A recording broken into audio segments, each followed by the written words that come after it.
we're going to be looking at every single WWE superstar that held a championship in 2023. And we're going to look at these champions and we're going to grade their performance throughout the year as a champion, and we're going to grade them from A+ all the way down to F. And in a year where there weren't that many championship changes with some of the top titles, in some cases no changes at all, I think you're going to be surprised and maybe even shocked as to how many people actually held championships in the WWE across the main roster and NXT throughout 2023. Hey, as always, don't forget to subscribe to this channel, ring the bell for notifications. If you're a wrestling fan, I know you're going to fall in love with this channel because we upload daily wrestling content. All right, let's jump into it. All right, so we're going to start off with the Tribal Chief Roman Reigns, who was the WWE Undisputed Universal Champion for the entirety of 2023 and the entirety of 2022 and the year before that. You get the idea. This man has been champion for a good amount of time. However, his performance in 2023 does leave a lot to be desired because he became a part-time performer after WrestleMania,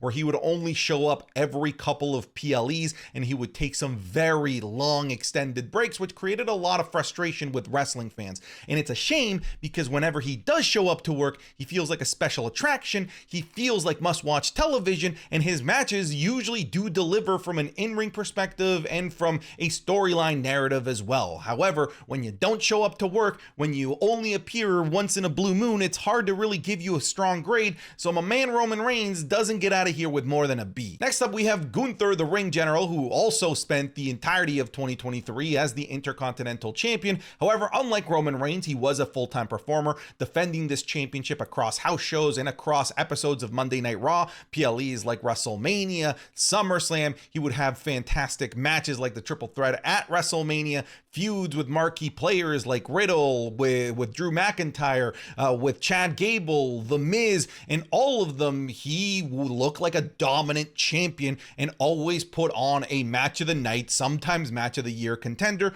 Gunther is getting an A+. Next up, we have Austin Theory, who I think started the year as a really strong United States champion, defending the United States Championship in the fantastic men's Elimination Chamber match, and even carrying that momentum into a massive marquee United States Championship match and feud against John Cena at WrestleMania, a match that, in my opinion, significantly fell flat and did nothing for Austin Theory, but then he would defend it against the likes of Bobby Lashley, Bronson Reed, and he would hold his championship for quite a while until he would eventually kind of unceremoniously lose it to Rey Mysterio once his championship allure started to wind down. However, I think he had a strong year as a United States champion, even if the latter half of it started to feel a little bit weak. I'm going to be giving Austin Theory a B+. Next up, we have Bianca Belair, who held the Raw Women's Championship, but also held the WWE Women's Championship as well. They are the same championship, but they look different. They still have the same lineage. Anyways, it's a whole thing. Bianca Belair started off the year strong by beating the likes of Alexa Bliss, Asuka at WrestleMania. She would lose the title to Asuka, but continued to stay in that title picture for a long time, even winning it at SummerSlam and then immediately losing it to Io Sky. So the way that Bianca's year went, I think, was really successful in terms of helping her, like her own brand and building her up as one of the titans of the industry. But I also really appreciate the fact that she was the one that was used to help elevate Io Sky with her cash in, because I think it really helps justify Io Sky as a main event player. I'm going to give Bianca Belair a B+ this year. Next up, we have Charlotte, who she didn't really do a heck of a whole lot as champion. In fact, I almost gave her a C in this category. However, the fact that she had such an amazing match for the SmackDown Women's Championship with Rhea Ripley really salvaged this. So Charlotte's going to be getting away with a B. Next up, we have the Usos, who didn't have too many matches in the early portions of the year as undisputed tag champions, but they were part of the most important and the most significant storyline in WWE history, the Bloodline storyline, and they did have that remarkable Night 1 main event with Kevin Owens and Sami Zayn. So even though they didn't have too many matches, they were represented as very strong, generational champions, and I think to me that goes a very, very long way. I'm going to be giving them an A+. Next up, we have Damage Control, who just were not treated as champions. It didn't matter that they had a future Hall of Famer and one of the Four Horsemen in Bayley. It didn't matter that they had tag team champions in Io Sky and Dakota Kai, because they were just fodder for everyone that went up against them. It was a shame that they were treated so poorly whenever they were tag team champions. They're going to get a C. Next up, we have Braun Breaker. It's kind of difficult to rate Braun Breaker because Braun Breaker had a championship reign that went through the majority of 2023 2022 and into the early portions of 2023 where he would eventually lose it. I feel like he did a good job in the early portions of 2023 as a champion, facing Grayson Waller and eventually doing the job for Carmelo Hayes in a fantastic match at Stand and Deliver. So I'm going to be giving Bron Breakker a B+, even though he wasn't champion for a heck of a lot of time in 2023. It's kind of a similar story with Roxanne Perez, except I don't believe that she put on as great a matches as Bron Breakker did in the early portions of 2023 when she was champion. I think the best match of her reign was the ladder match, but that included like 7 different other women where she really wasn't a big focal point. So I'm going to be giving Roxanne Perez's reign a B. Next up, we have Wes Lee, who in my opinion is currently the greatest North American champion of all time. And in 2023, he really cemented that by putting on not just match of the night candidates, but also match of the year candidates. Shout out to the standout Wes Lee versus Dijak, but there was also a great fatal 5-way for the North American title at Stand and Deliver. And he had a great feud with Dominic Mysterio for the championship where he would eventually lose it. This was a great breakout year for Wes Lee. He was a great in-ring performer, but also became a very endearing character as champion. He's going to get an A+. Hey folks, no sponsor today, but this video is brought to you by patreon.com/SantiZap. So if you want even more wrestling content, more than what you're already getting here, check out my Patreon, patreon.com/SantiZap, where you're going to get the Wrestling is Cool podcast 3 days early. You're going to get the Raw reviews, the SmackDown reviews, and more. So just go check it out, patreon.com/SantiZap. There might be something that you like there. That's it. Back to the video. Next up, we have the New Day, which you might have forgotten was the NXT Tag Champions at the start of the year. And I wouldn't blame you because they were really just fodder transitional champions. It was cool that they were champions because they get to add to their legacy, but they just kind of held it warm until they would eventually lose it to Gallus. So I'm going to be giving them a C. Katana Chance and Kaden Carter actually have 2 championship reigns in this list. They have both the NXT tag title reigns and the current WWE women's tag titles, but that one's hard to rate because they literally just won it on the most recent episode of Raw. So they haven't really had a reign to be able to rate. However, I can rate this NXT tag championship reign. It wasn't very good. It wasn't glamorous. There weren't any marquee match that will stand out to you.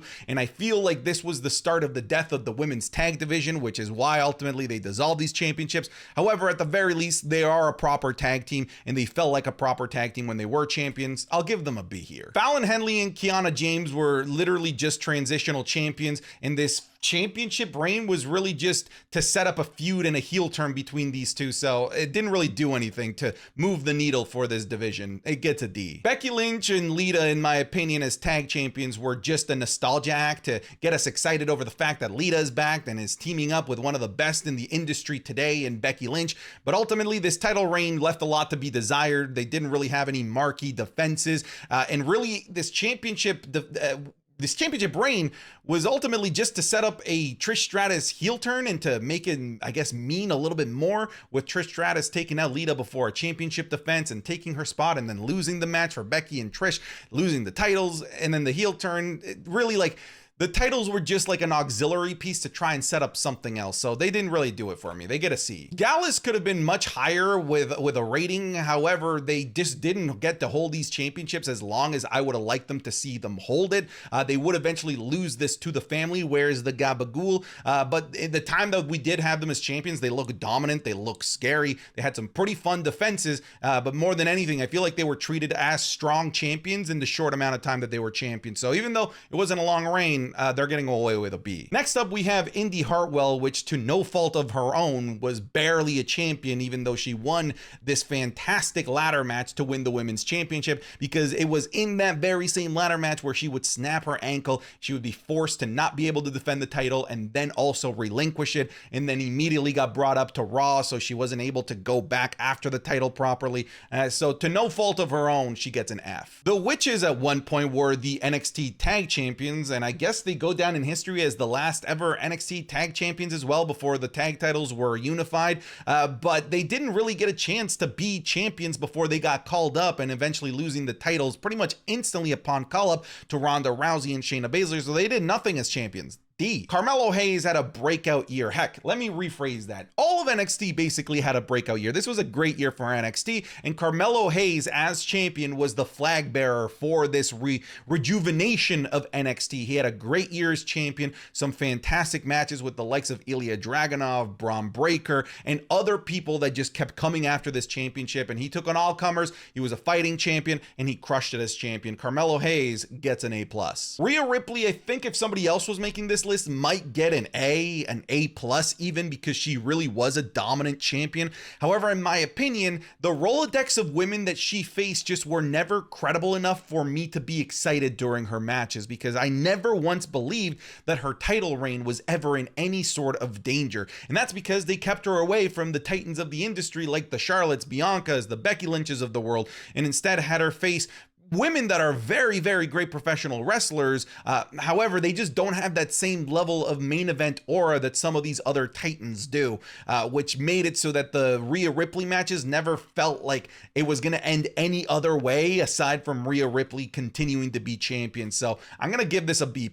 Kevin Owens and Sami Zayn were a great fairy tale. They became WWE Undisputed Tag Champions in the main event of Night 1 of WrestleMania, and my favorite match of the entire year. They would go on to have a fantastic title defense against Roman Reigns and Solo Sikoa at Night of Champions. However, Kevin Owens would get hurt, and yet somehow I feel like this didn't damage their championship reign a heck of a whole lot, because Sami Zayn was still there, still representing as a one half of the champions, carrying the belts and being a workhorse every single week. And they did lose the championships eventually in a fantastic near 5-star match against Judgment Day in the Steel City Street Fight. So the matches that they were able to have when Kevin Owens was there were fantastic, and they were also part of the biggest storyline in WWE history, the Bloodline storyline. They're gonna get an A. Next up, we have Raquel Rodriguez and Liv Morgan, who had 2 championship reigns as women's tag champions in 2023. Neither one of the reigns was like particularly amazing. However, I think they did a very serviceable job as champions. They always looked very good in the ring. They always had decent enough matches, and they slowly became more of a tag team, even like wearing similar gear, as opposed to just feeling like 2 random ass women being put together to be a tag team, which I feel is like the formula of the women's tag division. So I'm gonna give their 2 reigns a B. Seth freaking Rollins was a phenomenal champion in 2023, defending the World Heavyweight Champion against some heavy hitters throughout the year, like Drew McIntyre, like Nakamura, like Finn Balor, even going down to NXT and defending against Braun Breaker. All comers would eventually bow down to Seth Rollins. And even though I always rooted against Seth Rollins because I feel like the heels that he was facing always had a better story and a better character and a better narrative, it doesn't change the fact that he was a fighting champion and was there week in and week out, not just in matches, but representing as the champion on every episode of Monday Night Raw. A+ for Seth Rollins. Next up, we have Asuka, who had a pretty decent year as champion, being the inaugural WWE Women's Champion after transitioning the Raw Women's Championship into what I think is a much prettier gold title. She would beat Bianca Belair for the championship. She would help put over the likes of Io Sky. She would have feuds with the likes of Charlotte as well. So she went up against some heavy hitters, and I really feel like she carried this championship very, very well for herself. She's going to get a B+. Next up, we have Tiffany Stratton, who had a breakout year in NXT, and in my opinion was one of the best kept secrets that the WWE had. That is no longer a best kept secret, because now the entire world knows just how amazing she is. She won the NXT Women's Championship in a great match against Lyra Valkyria for the vacant championship. She would defend against Thea Hale and would have a great sequence of matches with Becky Lynch, a sequence of matches that, in my opinion, really made a superstar out of Tiffany Stratton. So Tiffany Stratton as a champion, I will say this: I feel like she was elevated by the championship, and the championship elevated her. A-. Next up, we have Shayna Baszler versus Ronda Rousey, who for some reason were made the undisputed WWE Tag Team Champions. They did nothing with this. D. This is a weird one. Chelsea Green and Piper Niven. However, they weren't even the ones that won the championship, because it was Chelsea Green and Sonya Deville. So this is really the Chelsea Green championship reign is what we're gonna really categorize this as. I will say they were never really treated as like top tier champions. More often than not, they were fed to some of the bigger superstars. However, when it came time to win, they won in very convincing ways. And on top of that, I really feel like they helped elevate the titles with their fantastic character work, especially Chelsea Green with her backstage segments with the likes of Adam Pearce. This was a great year for Chelsea Green, and I think this fantastic reign as women's tag champion is going to lead to something even bigger in 2024. She gets an A-.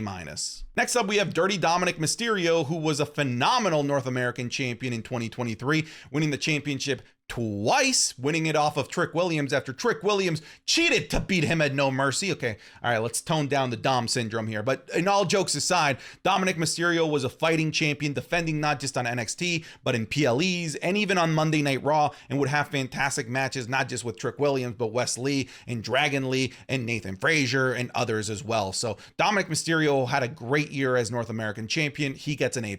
Next up, we have the family.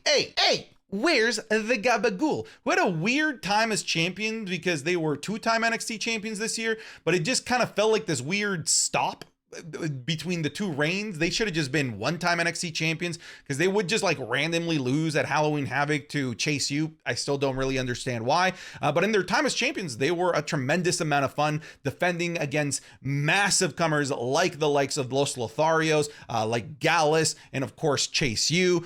So they were fighting champions and they delivered every time that they were on screen as well as characters. They're going to be getting a B+.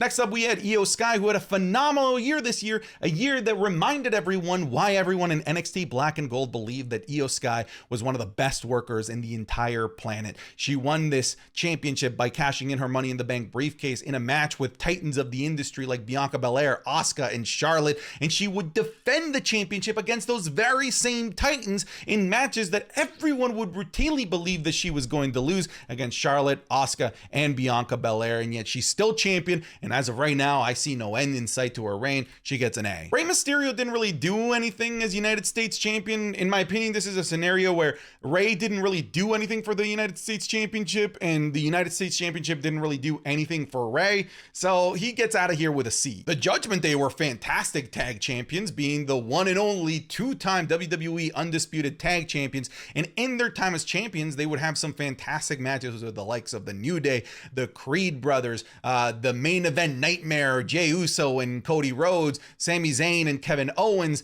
So they have this fantastic Rolodex of great matches. And as much as I didn't love them being champions because I just feel like it should have been in the tag team division and they rarely defended in the tag team division, I can't look away from the fact that they just had a great sequence of matches that really help elevate this reign. They're going to get an A. Becky Lynch had a phenomenal side quest this year, being the NXT Women's Champion, even though she should have been going after Rhea Ripley all year, but didn't. Anyways, I digress. But in her time as NXT Women's Champion, she defended this championship against numerous people that ended up getting plenty of screen time, enough screen time where they would impress the higher ups and become permanent fixtures of Monday Night Raw. People like Xia Li, people like Indy Hartwell, people like Tegan Knox, and of course, people in NXT like Tiffany Stratton, and eventually losing to Lyra Valkyria. So she took on all comers, whether it was on NXT, Monday Night Raw, PLEs. She was a great women's NXT champion. She gets an A. Trick Williams held this thing for 3 days. It barely counts. F. Ilya Dragunov would probably be higher on this list had he been champion for longer, but he hasn't really had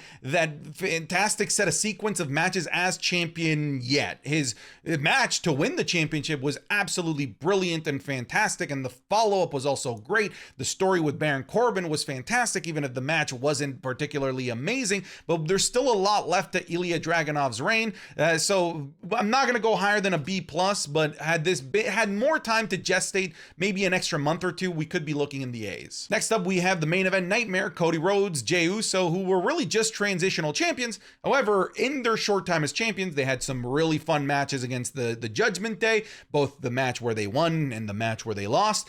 And on top of that, they had a fantastic all-timer, incredibly memorable press conference that we will be quoting until the end of time. Yeet, do you feel him, sir? They get a B. Chase U, the most random-ass champions of this entire list. They somehow beat the family in a roll-up during Halloween Havoc and then would lose the titles like pretty much the next episode of NXT, they get a D. We have Lyra Valkyria, who also hasn't really held the championship long enough or had enough championship defenses to really be able to grade her. However, she did have a fantastic match to beat Becky Lynch, so that goes a long way for me, but there's still just so much more to build on when it comes to this championship reign, so she's going to be getting a B. Logan Paul should frankly be an F because he's won this championship and hasn't done anything with it or barely even appeared on television with it. However, he gets some extra bonus points because he does take this championship with him everywhere that he goes, and he posted on social media, whether it's press conferences for Jake Paul's fights, the Impulsive podcast, whatever YouTube videos or Instagram reels that he's making, he's always with the championship, which I think really helps, help break into that newer generation of wrestling fans. So I'm going to be giving him a C, even though it probably should be an F. Dragon Lee is off to a phenomenal start as North American champion, defending this championship twice a week ever since he's become champion. So I could see this being one of those legendary runs where he goes on like a nasty, crazy streak of defending this thing.